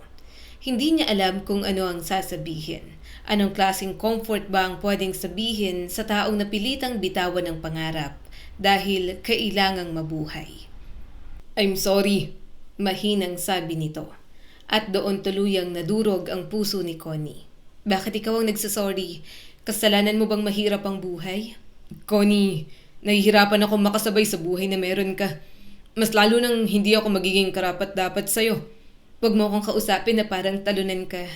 Mahina, ngunit matigas niyang sabi. So what? Kilala kita. Ikaw pa rin ang boyfriend ko. Narinig mo? Bumaha ang lungkot sa mga mata nito. Tinitingnan kita araw-araw na halos hindi matulog para lang pagsabayin ng lahat. Napapikit siya. Hindi ko kayang isipin na failure ka. Hindi ka kabiguan, Ivan. Ikaw ang pinakamatatag na taong nakilala ko. Gusto niyang tulungan ito sa pag-aaral. Pero hindi niya naman kasi pera ang perang ipang-aaral kung sakali. Bukod doon, problema rin ito ang responsibilidad sa pamilya. Kaya kahit gustuhing pag-aralin ang sarili, hindi rin kayanin. Na para bang kung pwede lang hatiin ang katawan nito para magawa lahat ng bagay na dapat na gawin, ginawa na agad ni Ivan. Lumipas ang mga taon, nagkatapos si Connie ng college at may Latin honors pa. At pagkatapos noon, mabilis din siyang natanggap sa isang corporate company sa Makati. Lahat ay proud sa kanya. Lahat masaya, pero habang suot niya yung blazer at eye delay sa unang araw ng trabaho, may maliit na kirot pa rin sa loob ng dibdib niya. Kasi si Ivan, nasa kalsada, naghahatid ng pagkain, nagbibilad sa init at ulan araw-araw. At kahit kailan, hindi yun naging maliit sa paningin niya. Pero alam niyang sa paningin ng ibang tao, iba yun. Connie, sabi ng mama niya, minsang dinner habang pinagmamasdan siya. Ang galing mo talaga. Hindi pa namin ginagalaw ang connections namin, pero natanggap ka na sa dream company mo. Napangiti siya ng maliit. Thanks, ma. Buti na lang, focus ka sa career mo. Kumusta na pala si Ivan? Tanong ng papa niya. Nakapagtapos na rin ba? Bahagya siyang napayuko. Hindi pa po. Napilitan po siyang tumigil muna para tumulong sa pamilya niya. Delivery rider po siya ngayon. Napahigpit agad ang hawak ni Connie sa kutsara. Wala namang mali sa trabaho ng boyfriend niya. Gusto niyang ipagtanggol si Ivan sa lahat ng tao sa hapag na yon. Hindi na nagsalita ang mga ito. Ngunit kitang-kita ni Connie ang disappointment sa mukha ng pamilya niya. At doon niya lalong naintindihan kung bakit ayaw niyang isama si Ivan sa family gatherings. Hindi naman siya nahihiya rito. Ayaw niya lang maramdaman ito na minamaliit ito. Ayaw niyang marinig nitong pinag-uusapan ng trabaho nito na parang kulang yon para maging worthy na mahalin siya. Marami nang pinagdaanan si Ivan. Hindi na para pahirapan niya ang kalooban nito dahil lamang sa kanyang pamilya na may munting panghuhusga. Habang tumatagal si Connie sa corporate world, mas lalo niyang nararamdaman kung gaano kaiba ang mundong ginagalawan niya ngayon kumpara noon. Noong college, kaya pa niyang baliwalain ang pagkakaiba nila ni Ivan. Pareho pa silang nangangarap noon. Pareho pa silang nagsisimula. Pero ngayong nagtatrabaho na siya, parang mas lumilinaw lahat ng bagay na dati ay ayaw niyang tingnan. Mas lumalaki ang business ng pamilya nila. Dumadami ang connections ng mga kapatid niya. At mas napapalibutan siya ng mga taong successful. Samantalang si Ivan, pagod pa rin sa biyahe. Pagod pa rin sa mga responsibilidad nito sa pamilya. At kahit kailan, hindi yun naging nakakahiya para kay Connie. Pero minsan, hindi niya mapigilang matakot sa tingin ng ibang tao. Connie! Napalingon siya nang tawagin siya ng office friend na si Trisha habang palabas sila sa meeting room. May dinner tayo sa Friday ha? Sabi nito habang kinukuha ang handbag. Isama mo yung boyfriend mo minsan. Natigilan si Connie ng bahagya. Ayaw nun, busy lang siya. Ano nga ulit ang work niya? Napalunok siya. Delivery rider? Mas lalo yung lumala kapag family gatherings. Isang Sunday lunch, halos buong pamilya nila ay nasa malaking restaurant para sa engagement celebration ng pinsan niya. Habang nakaupo si Connie sa gitna ng mga pinsan niya na abala sa usapan tungkol sa negosyo at properties, hindi niya maiwasang mapaisip kay Ivan. Connie! Tawag ng pinsan niyang si Aliana. Ano na bang balak niyo ng boyfriend mo? Wala pa rin progress? Ilang taon ka na ha? Pwede ka na magpakasal? Napangiti siya ng pilit. May trabaho naman siya. Ano nga ulit ang work niya? Tanong ulit ni Aliana. Delivery rider? Hindi naman diretsong nang insulto ang mga kamag-anak niya. Kaya lang ay natatakot pa rin siya sa sasabihin ng mga ito tungkol kay Ivan. Kasi bigla niyang naisip. Paano kung sila talaga ang magkatuluyan? Paano kung isang araw, nasa gitna sila ng family reunion tapos titignan si Ivan na parang kulelat. Biglang parang may malamig na takot na dumaan sa dibdib niya. Mahal na mahal niya si Ivan. Pero habang tumatagal, mas lumalakas ang boses ng realidad sa paligid niya. Uy! Bulong ng ate niyang si Clarice habang magkatabi silang kumukuha ng dessert. Okay ka lang? Napatingin siya rito sa kapilit ng umiti. Oo naman ate, okay lang. Pero kahit anong pagdududa ang pumasok sa isip niya. May mga araw pa rin na pinapaalala ni Ivan kung bakit hindi niya kaya ing bitiwan ng binata. Katulad noong nagkasakit siya, halos 2 araw siyang nilagnat dahil sa sobrang pagod sa trabaho. Hindi siya makabangon ng maayos sa kondo at kahit simpleng pagkain ay wala siyang energy na gawin. Connie! Malambing na tawag ni Ivan. Anong ginagawa mo rito? Paos niyang tanong. Binisita ka. Pumasok si Ivan, dalang plastic bag at mga kailangan niyang gamot. Inalagaan siya nito at pinakain. Biglang parang gusto niyang umiyak kahit hindi niya alam kung bakit. Pagod na siguro ito pero nagagawa pa rin siyang lambingin. Halika, tinulungan siya nitong makaupo ng maayos. Kain ka muna. Simple lang naman ang ginagawa ni Ivan. Pinapakain siya, inaayos ang buhok niya, kinukumutan, pakiramdam niya sobrang alaga siya rito. Mas lalo siyang nasaktan para kay Ivan. Kasi bakit yung lalaking pinakamabait at pinakamahal siya, siya pa yung parang hindi kayang tanggapin ng mundo niya. Bakit ka nakatitig? Tanong ni Ivan habang hinihipan ang kutsara na may lugaw. I love you, Ivan. Buong puso niyang sabi. Napangiti naman ito. Mahal din kita. Pero wala ka munang kiss. Magpagaling ka. At sa gabing yon, nanatili si Ivan sa kondo niya hanggang makatulog siya. Nagising si Connie bandang 11:00 na ng gabi. Tahimik ang kondo, mahina lang ang ilaw mula sa kusina. Dahan-dahan siyang bumangon saka sumilip. Nakita niya si Ivan. Nakatayo ito sa harap ng lababo habang naghuhugas at nagluluto ng pagkain na pwede nitong i-stock sa ref niya. Mahal na mahal niya si Ivan. Kasi sino bang tao ang susugod sa kondo niya pagkatapos ng nakakapagod na trabaho para lang alagaan siya? Sino yung kahit pagod na ay inuuna pa rin siya? Bigla na lang tumulo ang kanyang mga luha. Napalingon agad si Ivan nang marinig siyang suminghot. Connie, ikaw pala. Bakit? Mabilis niyang pinunasan ang mata niya. Wala. Bakit ka umiiyak? Hindi agad siya nakasagot. Kasi paano niya sasabihin? Paano niya aaminin na natatakot siya? Na habang tumatagal, parang mas lumalaki yung pagitan ng mundo nila. Na minsan naiisip niya kung kakayanin ba talaga nila ang laban sa expectations ng pamilya niya. Na natatakot siyang baka dumating ang araw na kahit mahal nila ang isa't isa, hindi pa rin sapat yon. Ivan, sobrang bait mo kasi. Bulong niya habang umiiyak. Thank you sa pag-aalaga. Tapos pakiramdam ko minsan, hindi fair ang buhay sa'yo. Biglang lumambot ang ekspresyon nito. Connie, hindi mo deserve mahirapan ang ganito. Dagdag niya habang umiiyak. Hindi mo deserve mapagod araw-araw. Nahihirapan ka na nga. Inaalagaan mo pa ako. Marahang hinawakan ni Ivan ang mukha niya. At tingin mo pagsisisihan kong alagaan ka? Napaiwa siya ng tingin. Natatakot ako, Ivan. At ayoko sabihin kasi baka masaktan ka. Pero natatakot ako na baka hindi tayo sapat sa future. Imbes na magalit, marahan lang siyang niyakap ni Ivan ng mahigpit. Alam kong mahirap. Hindi naman ako bulag. Ramdam ko rin ang pagkakaiba natin at ang pag-ayaw ng mga magulang mo sa akin. Pero mahal kita, Connie. Hanggat kaya ko, gagawin ko lahat para hindi ka magsisi sa akin. At doon tuluyang napaiyak si Connie habang nakayakap dito. Kasi yun mismo ang kinakatakot niya.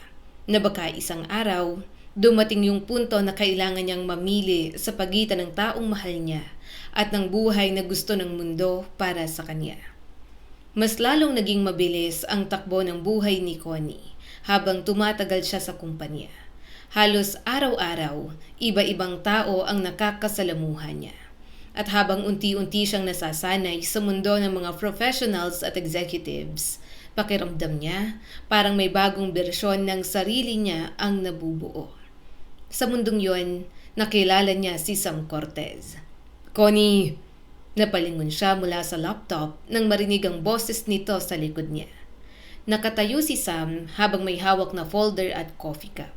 At gaya ng dati, sobrang ayos nitong tingnan.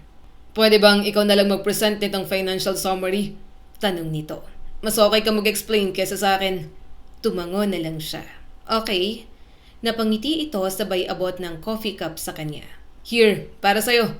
Salamat. Matalino si Sam. Mabilis makasabay sa humor niya. At higit sa lahat, magaan kasama. Sa loob ng ilang buwan, halos araw-araw silang magkasama dahil sa projects. Kapag overtime, magkatabi sila. Kapag meetings, sila madalas ang magka-team. At habang tumatagal, mas lalo niyang napapansin ang mga bagay tungkol kay Sam na hindi niya dapat pinapansin. Connie! Bulong minsan ni Tricia habang palabas sila ng conference room. Bagay kayo ni Sam. Halos mabilaukan siya sa kape. Excuse me? Ano? Natatawang sabi nito. Ang expensive ninyong tingnan kapag kayong magkasama. Napatawa siya kahit pilit. May boyfriend ako. Tumaas ang mga kilay ni Tricia. Boyfriend na ano? May plano ba yun sa'yo o sa future ninyo? Ay, parang wala naman.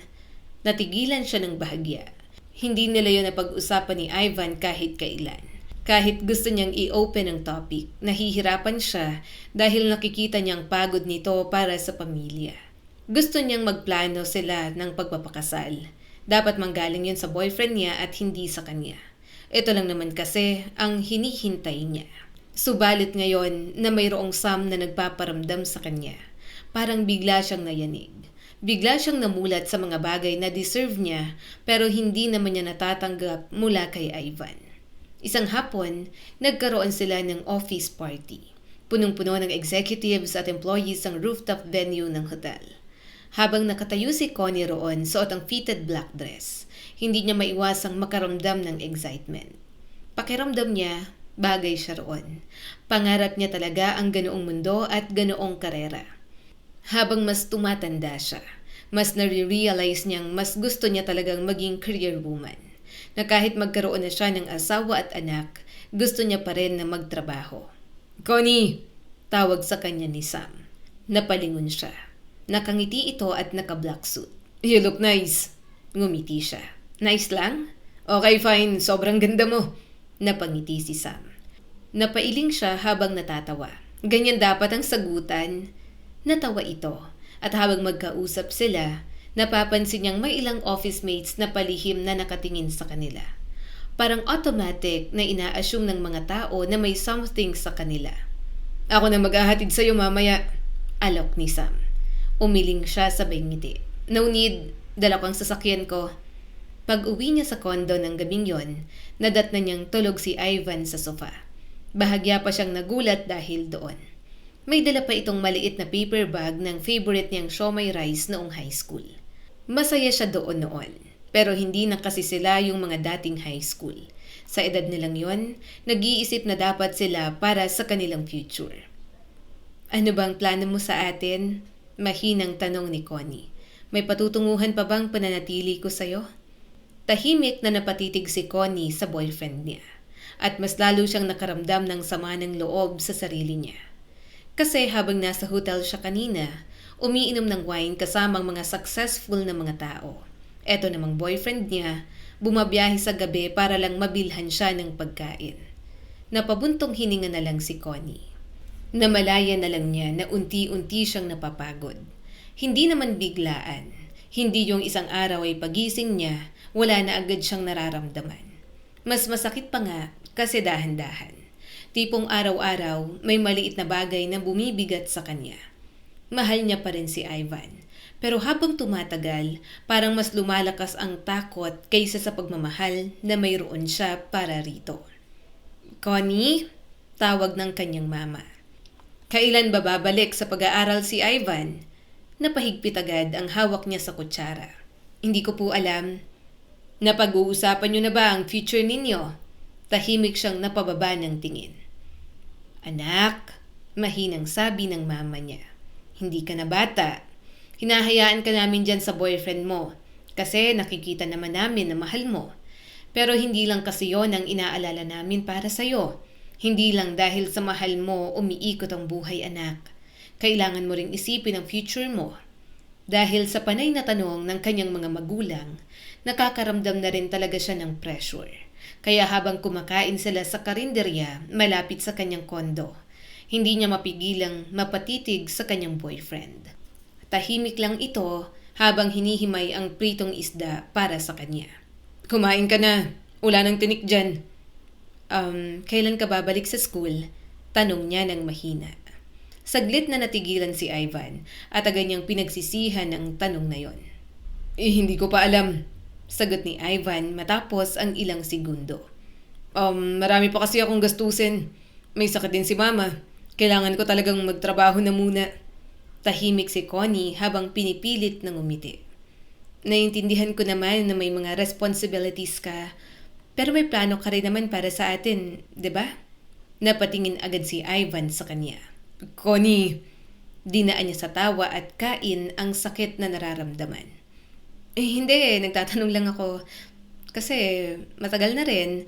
Ilang taon na tayong magkasintahan at ilang taon na rin naman tayo. Pwede na tayong mag-settle down pero kahit isang beses, wala pa tayong napag-uusapang plano para sa ating dalawa sa future. Hindi na makatingin sa kanya ng diretso ang kanyang boyfriend.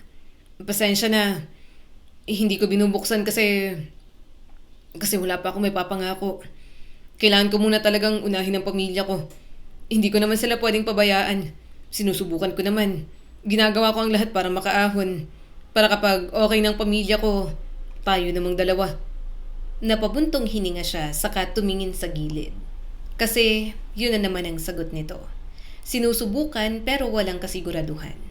At habang tumatagal, mas lalo siyang natatakot sa ideya na baka ganoon na lang palagi. Kailan pa ako maghihintay, Ivan? Marahang napabuntong hininga si Ivan. Hindi ko pa masabi sa ngayon. At parang may kung anong bumagsak sa dibdib ni Connie. Hindi naman niya kailangan ng exact date. Hindi naman siya nagmamadaling magpakasal. Pero gusto niya lang sanang maramdaman na may direksyon at may assurance ang mga gustong gawin ni Ivan sa relasyon nilang dalawa. Na hindi lang sila basta kumakapit sa pagmamahalan habang nilalamon ng realidad. Sorry. Mahina nitong sabi. Kasabay nun, mas lalo namang naging present si Sam sa kanyang buhay. Humihina ang kapit niya sa pagmamahal niya kay Ivan at hindi pa nakatulong na may nagpapakita ng interes sa kanya. Connie! Napalingon siya kay Sam habang nasa parking lot sila matapos ang overtime. Gusto kong mag-dinner sa labas. Gusto mo sumama? Hindi ko kasi alam kung... Please. Pakiusap pa nito. Sakay ka sa kotse ko. Then balik na lang tayo dito after dinner. Tahimik siyang napabuntong hininga bago sumakay sa kotse nito. Mabango sa loob at malamig. Habang nakatingin siya sa city light sa labas, bigla niyang naisip kung gaano kaibang lahat sa mga gabing magkasama sila ni Ivan sa motor. Minsan, inaabutan pa sila ng ulan. Pagod ka na naman ba? Sabi ni Sam habang nagdadrive. Halata ba? Oo. Saglit itong napangiti. Hindi mo na ako masyadong binabara. Napatawa siya ng mahina. Magaan talagang kausap si Sam. Parang walang bigat at walang kahit anong pressure na ibinibigay sa kanya. Connie, napatingin siya rito. Pwede ba akong maging honest? Alam kong may boyfriend ka. Mahinahong sabi nito. At wala akong balak manggulo pero gusto talaga kita. Napapikit si Connie. Tuluyang sumiksik ang guilt sa dibdib niya. Kasi imbes na umiwas, hinayaan niyang maging komportable siya kay Sam. Hinayaan niyang masanay sa presence nito. Hinayaan niyang ikumpara ito kay Ivan. At kahit wala pa siyang ginagawang mali, pakiramdam niya, nag-cheat na siya emotionally. Sam, I know. Tumango ito habang nakatingin sa daan. Hindi kita pinapressure. Alam ko may boyfriend ka. Pero gusto kong maging aware ka na may nararamdaman ako para sa'yo. Pero kahit sabihin pa nito na okay lang, hindi okay si Connie. Kasi habang tumatagal, parang nagiging ibang tao na siya. At kinamumuhian niya yon. Simula noon, mas naging distant siya kay Ivan. Mas madalang mag-reply, dinadahilan niya lamang na busy siya. Madalas na rin natahimik siya kapag magkasama sila. Hindi lang siguro dahil kay Sam, kundi sa mga sinagot nito noong tinanong niya kung may plano ba ito para sa kanilang dalawa. Connie, may problema ba tayo? Tanong ni Ivan isang gabi habang nasa kondo sila at tahimik itong nakaupo sa sofa. Agad siyang napaiwas ng tingin. Wala. Sigurado ka? Tumango lang siya. Tahimik naman si Ivan habang nakatingin sa kanya. Pakiramdam ko, umiiwas ka. Mahinang sabi nito at bigla na lang yumakap sa kanya. Nanlamig siya bigla at agad na kumawala sa yakap. Wala lang akong sinasabi kasi ayoko makipag-away. Parang pagod na ako, Ivan. Hindi na nakapagsalita si Ivan. Pero ramdam niya ang pagsusumamo sa bawat titig nito at bawat hawak sa kanyang kamay. Nagpapaalala yon ng guilt ni Connie. Kasi habang si Ivan ay pilit pa rin kumakapit, siya unti-unti nang bumibitaw. Dumating ang gabing tuluyan na siyang nabasag. Umuulan yon at nagkaroon sila ng pagtatalo. Nasa labas sila ng kondo matapos niyang aminin na nag-confess si Sam sa kanya. May gusto sa'yo? Mahinang ulit ni Ivan habang basa ng ulan ang buhok nito. Napapikit si Connie. Hindi ko naman ginusto yon. Sinabi ko sa'yo para wala akong guilt na nararamdaman na may nagkakagusto sa akin sa office. Ano, gusto mo rin yun? Kaya ba kapag inaaya kang mag-dinner at ihatid minsan pumapayag ka? Tanong nito. Agad siyang umiling. Wala Ivan, pero pakiramdam ko nag-cheat na ako kasi hinahayaan kong maging okay ako sa presence niya. Ngayon pinipili kong maging honest sa'yo para hindi mabigat sa dibdib ko. Pero nakakapagod ka na rin kasi hindi ko alam kung aasa pa ba ako na may plano ka para sa ating dalawa. May plano ako, Connie. Meron. Nangingilid na ang mga luha nito. Nahihirapan lang ako. Pero marami akong gustong mangyari para sa ating dalawa kasi mahal kita. Pero ano to? Maghahanap ka na agad ng ipapalit sa akin? Mas lalong napaiyak si Connie. Anong gusto mong gawin ko? Maghintay ng maghintay sa'yo? Pagod na ako. Pagod na akong matahakot. Pagod na akong isipin ang future natin. Pagod na akong magpanggap na okay lang ang lahat. Saka, nahihirapan ka rin naman sa akin. Ayaw sa'yo ng pamilya ko. Kahit sila, nakikita na wala kang plano para sa ating dalawa kasi marami kang bagahe sa buhay. Malakas ang ulan sa pagitan nila. Umiiyak sila pareho at lumabas na ang mga issues na pilit lang nilang kinikimkim noon. Natawa si Ivan pero punong-puno yun ng sakit. Sinapo nito ang mga mata hanggang sa nanginig ang mga balikat habang umiiyak. Ang sakit! Walang hiya naman, Connie! Ang sakit! Alam mo anong pinakamasakit? Naiintindihan kita kung mahuhulog ka sa iba. Kasi hindi naman kita masisisi. Parang lalong nadurog ang puso ni Connie. Ivan, kapantay mo lang ang lalaking yun. Alam kong mga ganun ang gusto ng pamilya mo.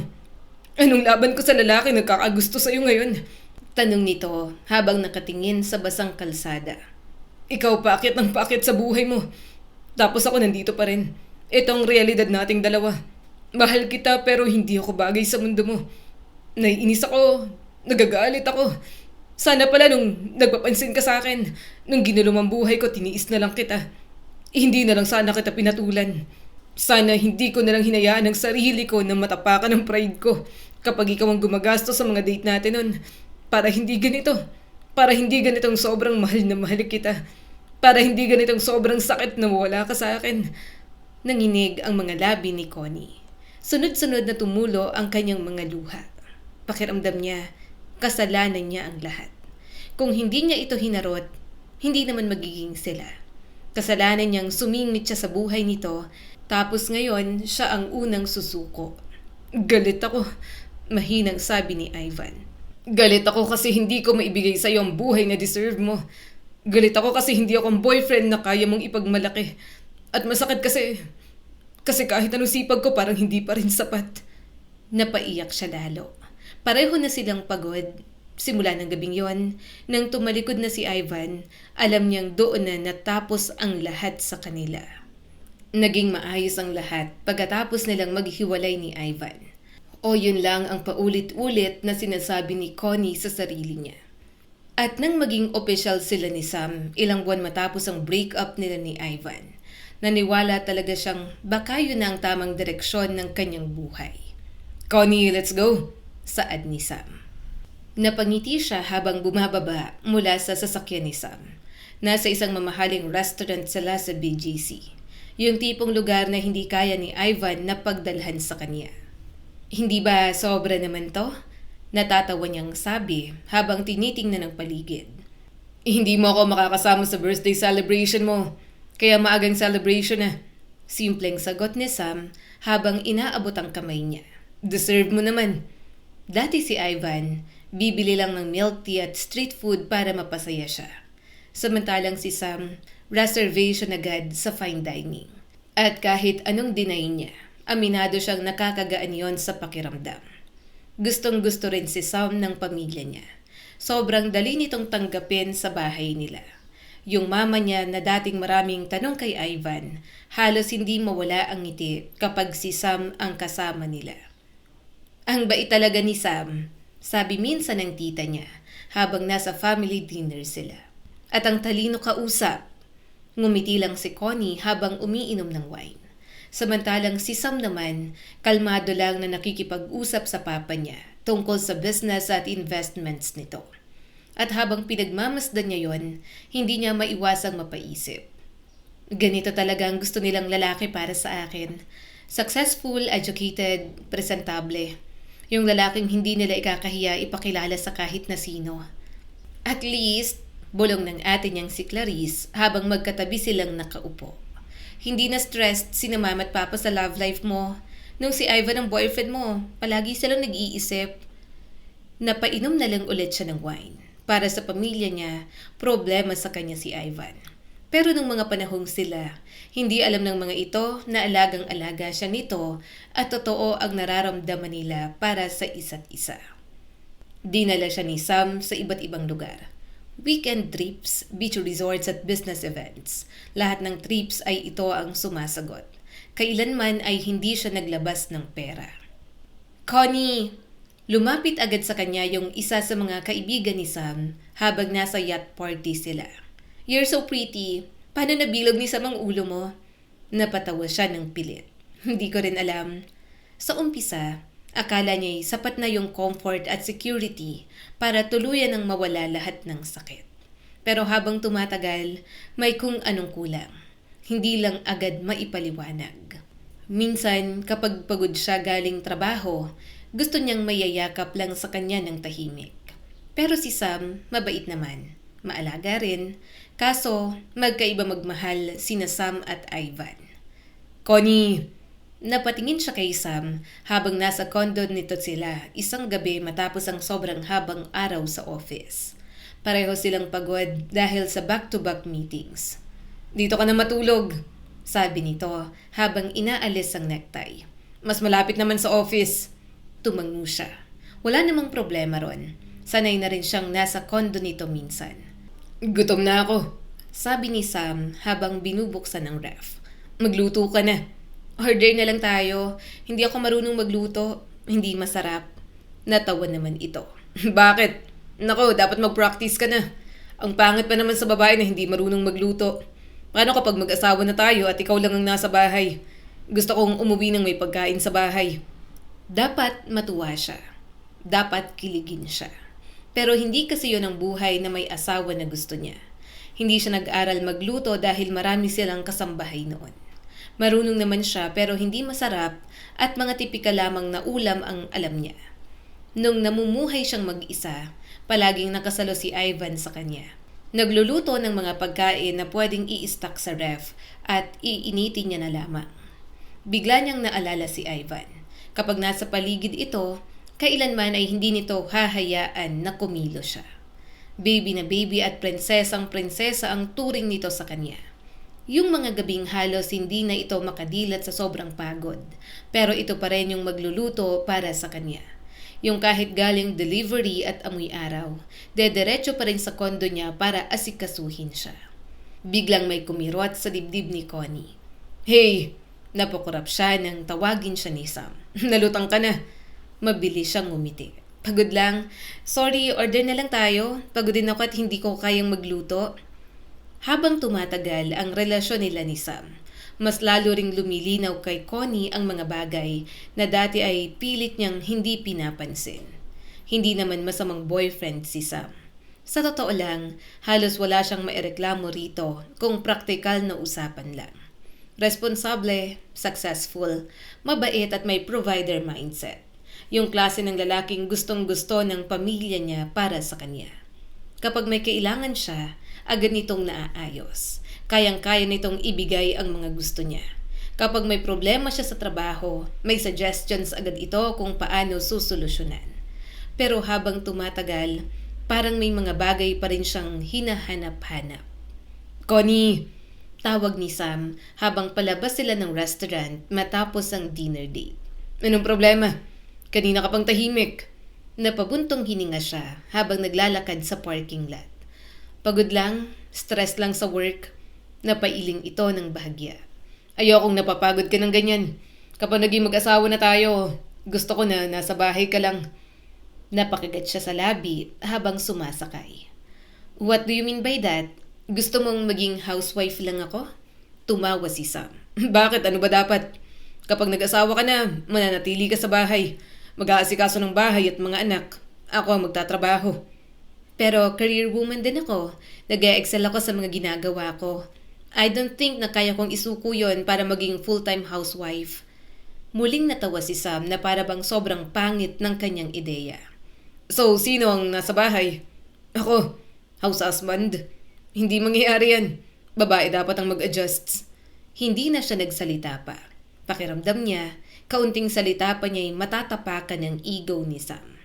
Bigla niya tuloy na alala si Ivan. Hindi mabilis matapakan ng ego ng dati niyang boyfriend. Pakiramdam niya pa nga, mas maigi itong maging house husband kaysa provider ng pera.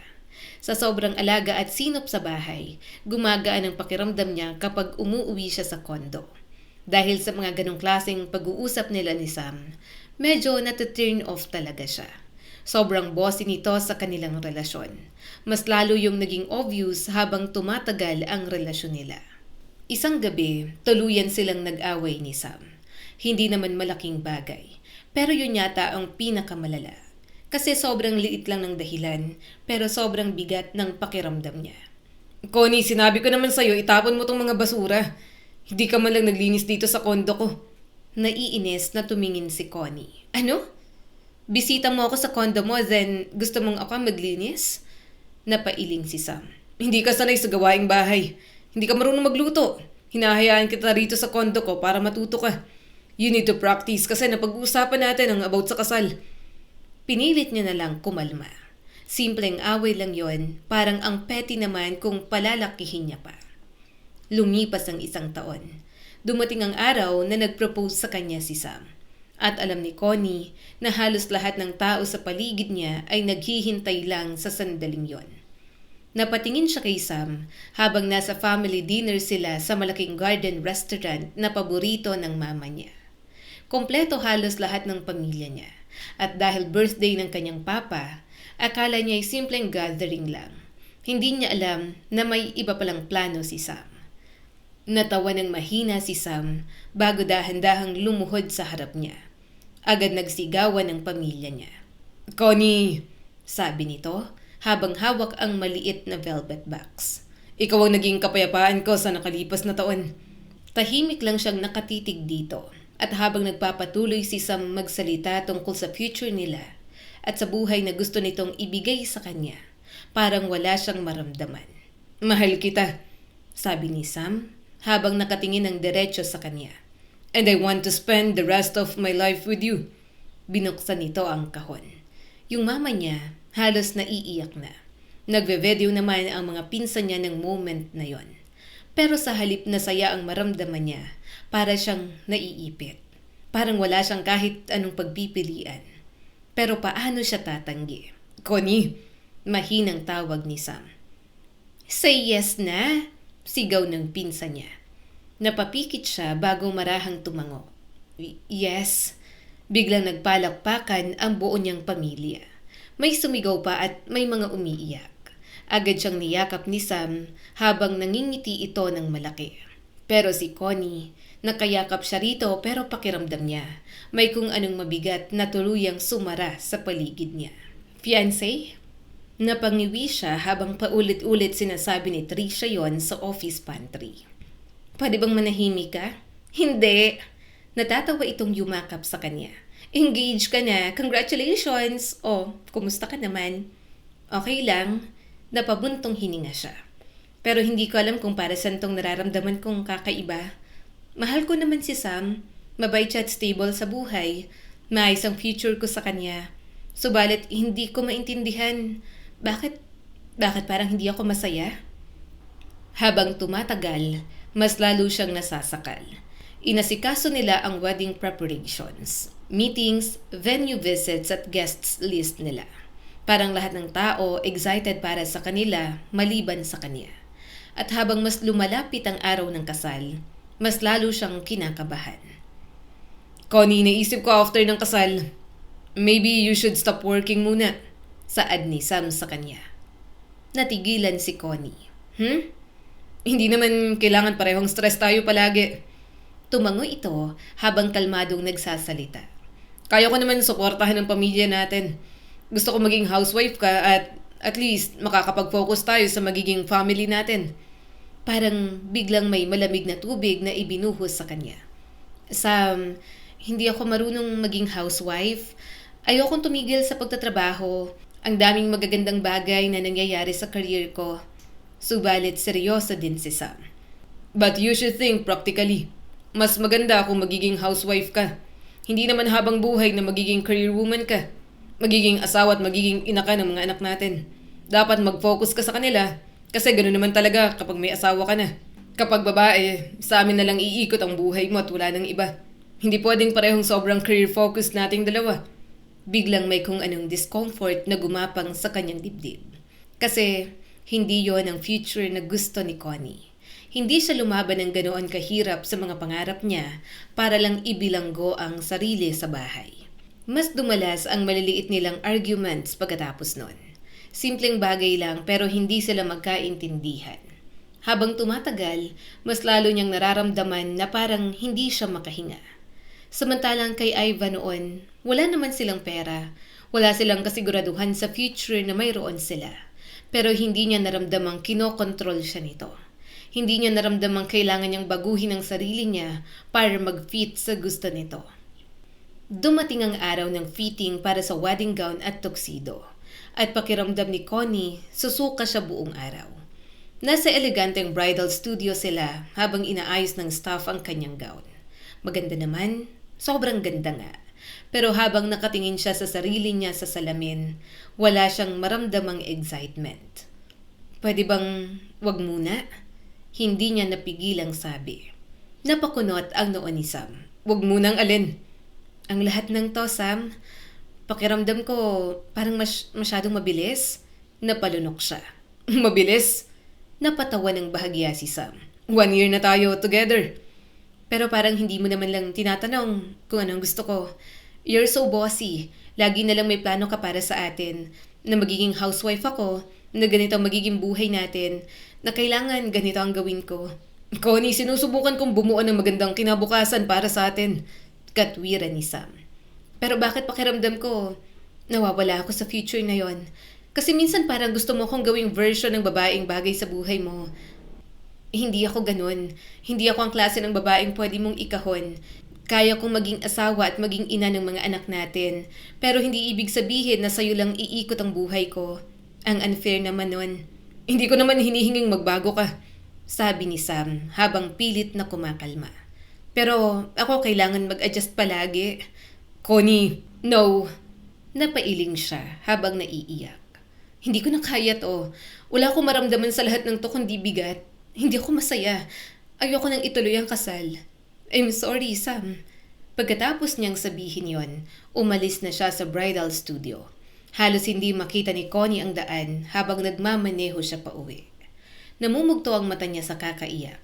Paulit-ulit bumabalik sa isip niya yung mukha ng pamilya niya na siguradong madidisappoint. At higit sa lahat, yung realization na wala na naman siyang kasiguraduhan sa mga desisyon niya. Muli na naman siyang nagsimula sa wala. Napahigpit ang hawak niya sa manibela habang mabigat ang dibdib. Ano bang gagawin ko? Bakit ba ganito? Hindi niya alam kung tama ba ang kanyang ginawa. Pero alam niyang mas mali kung ituloy niya yung kasal habang hindi siya buo. Huminto ang sasakyan dahil sa traffic. Napabuntong hininga siya sa kabahagyang sumandal sa upuan. Ano ba talagang para sa akin? Ano? Sino ba talagang nakalaan para sa akin, Lord? Tulungan mo naman po ako. Gulong-gulo na po ang isip ko. Gusto ko lang maging masaya. Kasabay ng mga tanong niya sa Diyos, bigla niyang nakita ang isang lalaking bahagi ng kanyang nakaraan. Agad niya itong nakilala kahit 1 taon na silang walang kontak at hindi nagkikita. Gusto niyang isipin na ito ang sagot ng Diyos sa mga tanong at dasal niya. Pero nang makita niya itong nakatayo sa tabi ng motor habang may kausap na babae, biglang nadurog ang lahat ng pag-asa ni Connie. Simple lang ang babae, naka-jeans at oversized hoodie. Nakapusod ang buhok habang nakangiti si Ivan dito. Parang may dahan-dahang sumaksak sa dibdib ni Connie. Bago niya bang girlfriend yon? Bagay sila. Tahimik lang siyang nakatitig habang inaabot ni Ivan yung helmet sa babae. Parang biglang gusto niyang humagulgol doon mismo sa loob ng kanyang sasakyan. Kasi halatang mahal ni Ivan ang bagong babae sa buhay nito. Halatang may mundo na itong hindi na umiikot sa kanya. Napahawak siya sa bibig nang maramdaman ang biglang pag-init ng mata niya. Bakit ako naiiyak? Kasalanan ko to. Iniwan ko siya. At lalo pa yung sumakit nang umiti ang babae sa kamarahang humalik sa labi ni Ivan. Parang may kung anong tuluyang nadurog sa loob ni Connie. Napaiwas agad siya ng tingin. Deserve kong masaktan ng ganito. Hindi niya kayang panoorin. Hindi niya kaya. Wala na talaga si Ivan. Hindi na ito ang lalaking naghihintay sa kanya. Hindi na ito ang lalaking tatawag kapag umiiyak siya. Hindi na ito ang lalaking magsusundo sa kanya sa gitna ng ulan. May iba nang nagpapasaya sa kanya. At siguro mas deserve naman talaga niyang ibang babae kaysa sa akin. Napaiyak na lang si Connie habang nakahawak sa manibela. Kasi ngayon lang talaga nag-sink in ang lahat. Ang lalaking minahal siya ng buong buo noon, lalaking handang ibigay lahat kahit ubos na, pinakawalan niya lang sa isang mababaw na rason. At dito na nagtatapos ang part 1 ng kwento ni Connie. Ito ay nagpapaalala sa atin na hindi lahat ng tamang tingnan sa panlabas ay siyang tunay na makapagpapasaya sa atin.